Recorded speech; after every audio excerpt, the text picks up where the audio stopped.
Speaking of Joe Gibbs Racing drivers, this feels like the Joe Gibbs Racing section of this. Ty Gibbs, pretty tough start, continues.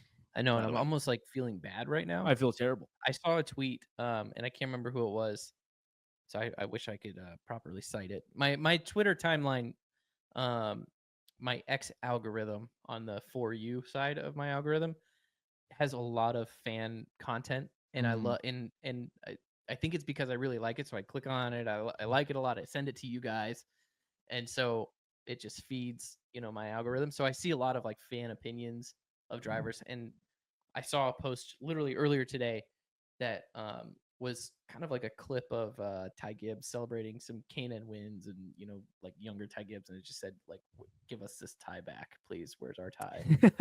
And I've been kind of sympathetic to his stretch of races here to him, just because I've always admired his performance. I mean, a guy come in and win his first Xfinity race on a road course.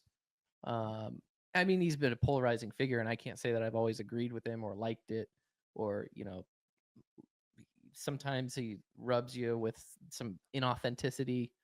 But I don't know. I've always admired his success as a driver. So it's weird to see him going through what he's going through right now. He actually made the A main in his first ever sprint car race this weekend at the High Limit Series that Kyle Larson and Brad Sweet started, which was pretty impressive. First time in a sprint car. It's amazing. And that's, those some of the best in sprint cars that are running that series now, which is a whole nother topic. We need to do that another time. Maybe on Wednesday's show, we'll dive into that a little bit, because I think that's a fascinating story about Kyle Larson and Brad Sweet. But I'd like to say is that I see a lot of the stuff, of all the, let's call it nepo babies, nepotism that we see in NASCAR. Ty Gibbs, in the performances I've seen in the last 5 years, absolutely deserved to be at a cup level. Mm-hmm. Like what he did in the Xfinity Series, what he'd done before that, his speed in the Xfinity Series was unbelievable. How quickly he won. How obviously Joe Gibbs Racing are some of the best cars, but I truly believe just seeing him as a race car driver and what he's able to do in some of his qualifying laps I watched very closely when I was getting ready to go full time again in 2023, and just looking at data and what he did. And I was like, my God, this guy's really good. So, this is an unfortunate start, and it's not just a start. The end of last year was a tough time. Kind of once he got in the playoffs, he's on like a 10 or 12 race stretch now. Yeah. I don't think he's finished better than 30th. Well, he finished 16th one time this season. Otherwise, right, everything, that's what I'm saying. Everything else is like outside the top 25. It's been horrendous, absolutely horrendous. But I just wouldn't put him in, like, especially this early on in his cup career, like anywhere close in that whole like doesn't deserve to be there, that sort of stuff. Not even a little bit. Like he's very young, first of all, but also absolutely has the skills and the talent. He's almost starting to sort of concoct this. I don't want to say concoct this story. That's not. He's like creating that story of just that cup is just a different animal, and you can get sucked into a hole into cup that is hard to get out of.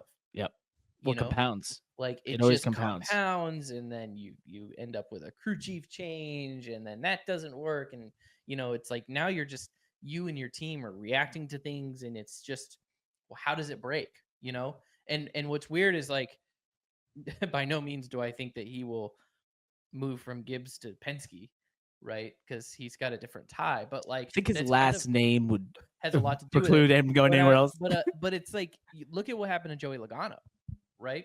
He just had this rough start in the Cup Series at a team that he should have succeeded with, but the chemistry wasn't there. The team didn't, I don't want to say the team didn't support him, but it's just like, it just didn't work out. And he looked like a potential bust, right? And he just needed a hard reset in a new environment, and which he got at Penske. And, we all know how that played out. And I don't know if how Ty will get that opportunity for himself. Yep. And I'm not trying to all of a sudden call him a bust, but like, he's on a 10-week stretch that is, I've told the story on this show. I mean, I went 2 weeks in a row one year when I was driving for BK Racing, and I wrecked in the first 10 laps of both races, right? 2 weeks in a row. And like that, what that does to your head is so bad. Like, I literally left the racetrack at Pocono after wrecking on lap 1, and my head was like, I don't know if I'll ever finish a Cup race again. Like, I don't even know how to get to the first pit stop. Yep.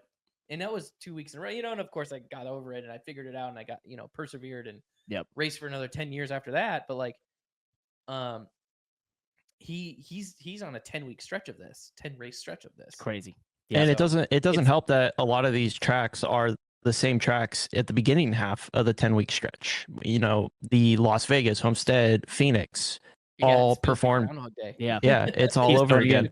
But we gotta get moving. He's at 80. He's at 87 races though. He's run 87 races already. You got to give him 100. Exactly. Got to get to 100. Got to get to 100. That's the benchmark. And this show has not reached 100 episodes yet, so that's why we still have 2005 technology. No, we haven't. This is like 85, 80. We're right with Ty Gibbs. Got to get to 100, and then you'll. Then you can judge us. You can't an judge actual us PDF up there. Yeah, you can't judge us at all.